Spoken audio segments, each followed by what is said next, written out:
All right, here we go. This is my oldest brother. Hey, John. What's up? What's happening?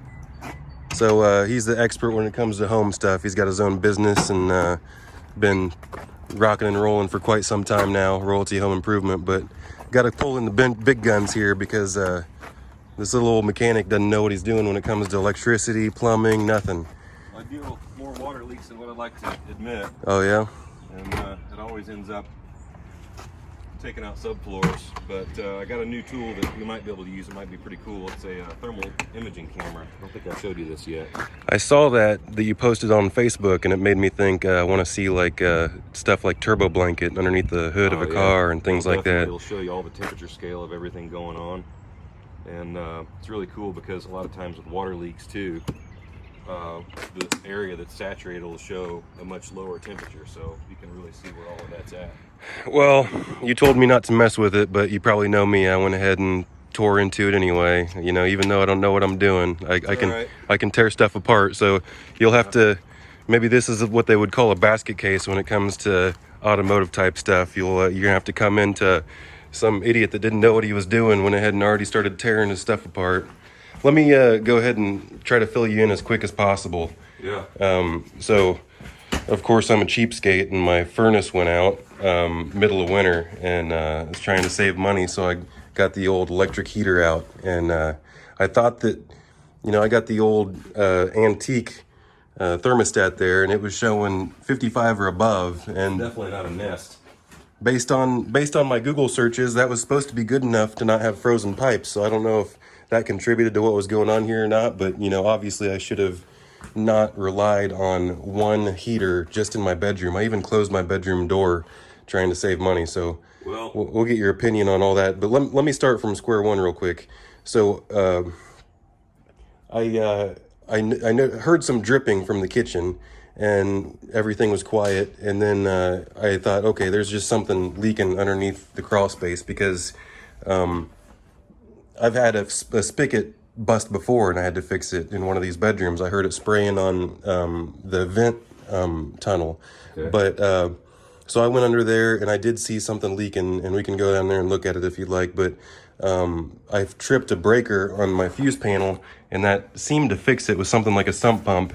But after doing some more digging, there's an access panel here, and everything was just so soggy that I just kept on tearing stuff apart until it looks like I found the source. Because, you know, finding oil leaks or anything like that, you always start from the top and work your way down. So it seems like something up here in the shower was blowing down, and we'll take a look and see how bad you think it is underneath the house. But it looks like there's some mold and damage and floor. I don't know. So this is old CPVC plumbing, and out of about all the types of plumbing that you can have in a house, this is what you don't want the most. It's kind of like having aluminum wire, a knob and tube. Nice. CPVC was like a really short period of time. It was before PVC. Yeah, this is all retro. After copper, and then they thought that this was a cheaper, easier way to do it. It's just a really brittle plastic, so it breaks. You can bump one of these and it breaks super easy. But you're right, you know, as far as looking at where the mold starts and where it comes down to, it's obviously generating, probably starting right in this area, which is where the valve is. I went ahead and shut those valves off, and I've noticed in my little limited knowledge, I know they can get crusty, but luckily they feel like they shut off, and then I was no longer able to turn the faucet on at the bathtub. So that should probably make it easier to do this repair, right? Yeah, I think so. I was expecting all this would probably have to be chopped out.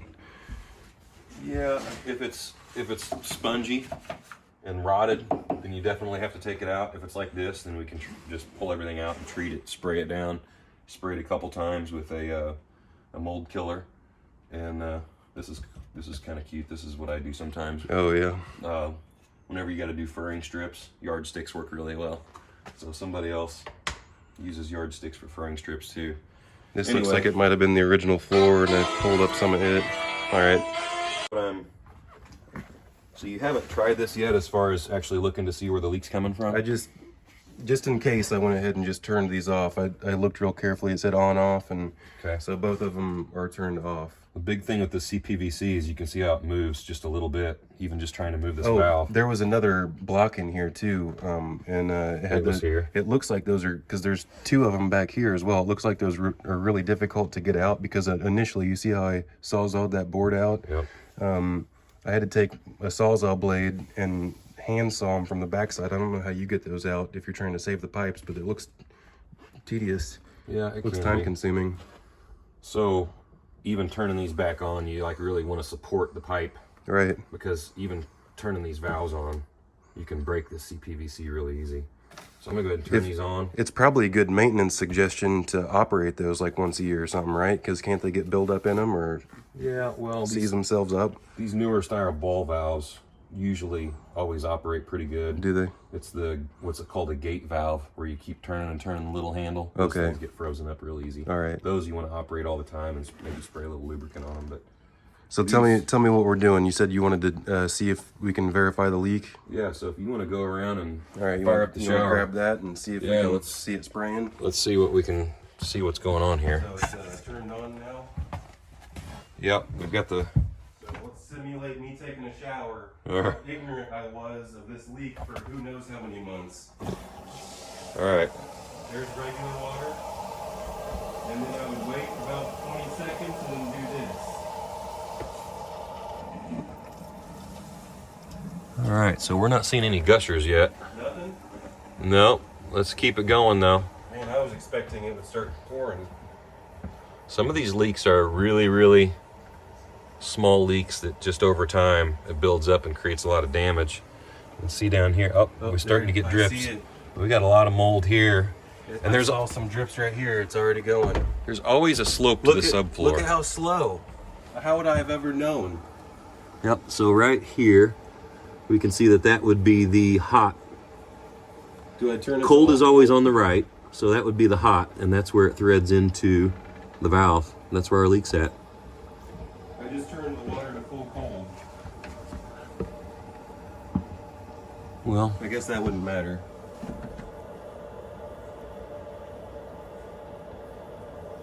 Wait a minute.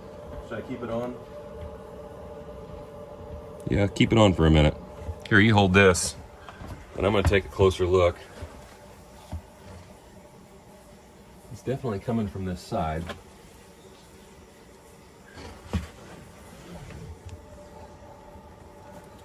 Okay, I think it's actually spraying out of the valve itself, and then it's just following the hot water line down. That's what I expected. But you know, that's just a few drips, but that really adds up. I mean, you let that shower I run. want to turn it off like immediately. Yeah, let's go ahead and kill it.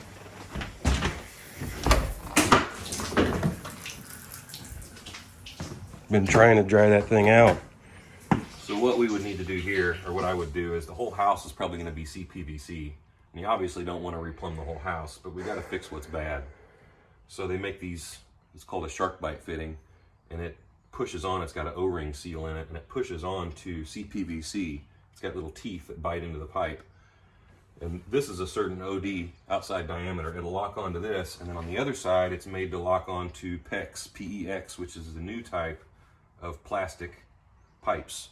They're a much better plastic, it's super flexible, and it's really difficult to get them to freeze and burst. They usually never do. If I had to guess, I think this has been going on for over a year. I would say at least. You can see right down here in the floor joist. I poked around where it was soft, and I tried to see, because I was, when something like this happens, it just burns me. So I just had to poke around and see how bad it was. Yep. It's so once all this gets done, check and see what wood is actually rotted.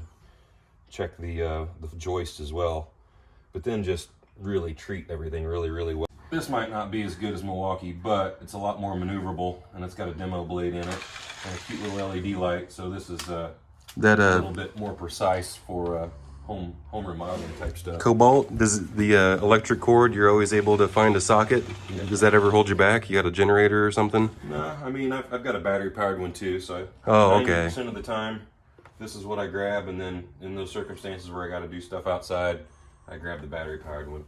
But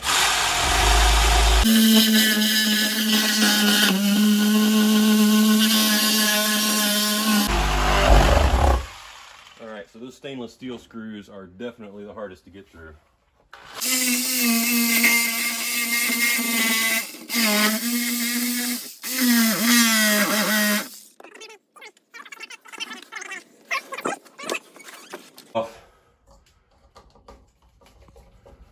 This is your temperature selector.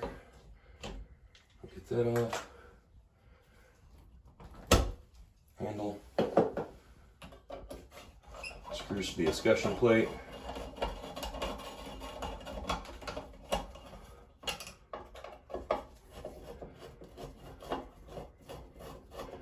Get this escutcheon off of here.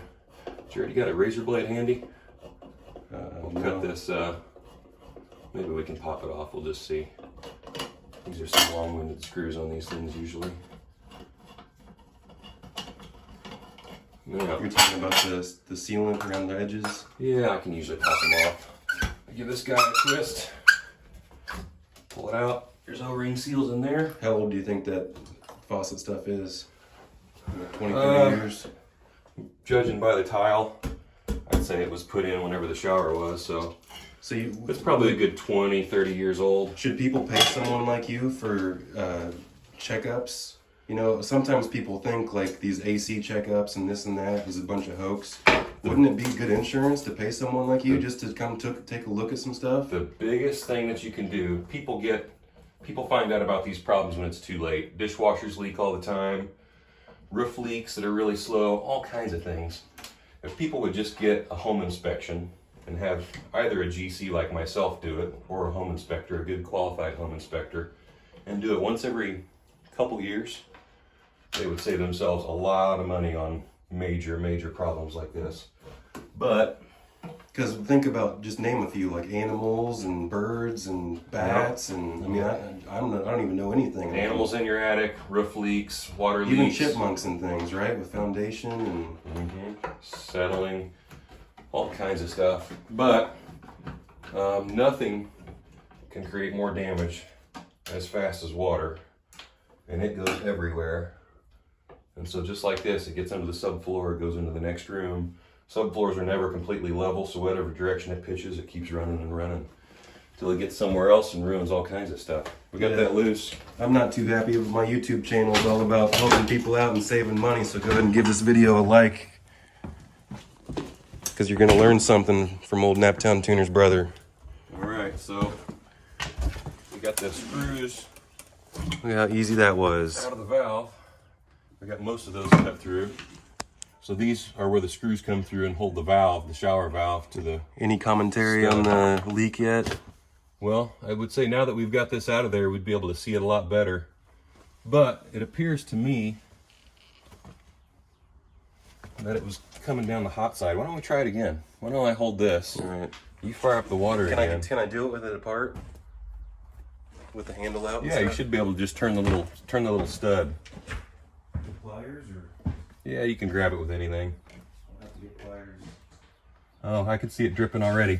You know what? We don't even need to turn it on. No, it's not a turn on thing. It's actually leaking from... It is a constant leak. My phone keeps going off. Ringer's off now. I see it right here at the fitting. Yep, so it's at the hot fitting. Right? Yep. Wow. So the valve itself isn't bad. So this could have just happened from just me turning it on and off over the years. Yeah. Yeah, see that? You know, right off the bat, everything that's wet or leaking is like dark blue.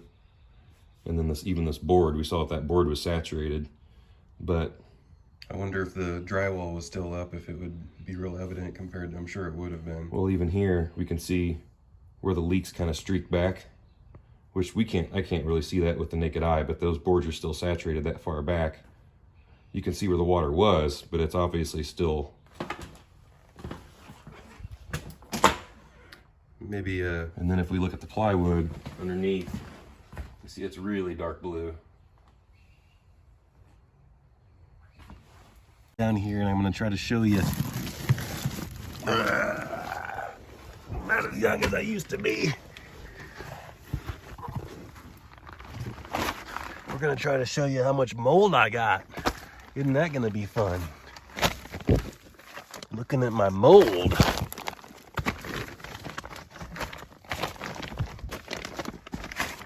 Oh man. Looks like it's probably over here.